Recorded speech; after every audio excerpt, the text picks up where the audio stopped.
我是苏丽红门，一个全职妈妈。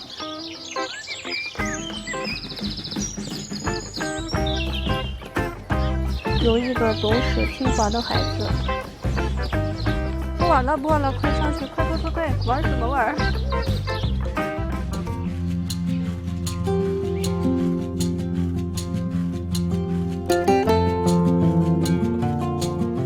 在我小时候，上学条件不是很好，现在孩子上学都是免学杂费的，而且还有生活补助。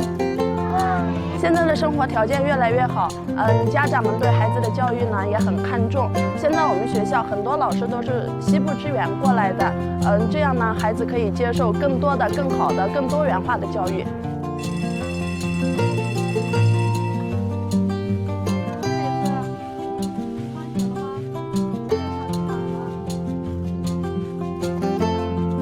你想吃什么？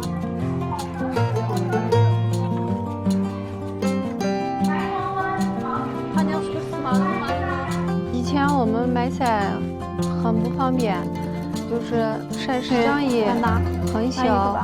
现在比以前好多了。我们这边开了很大的一个菜市场，里面的东西也很多，就是离我们稍微远一点。不过没关系，现在交通也很方便。我更愿意坐公交车去大菜市场，而且结账也很快，扫一扫就可以了。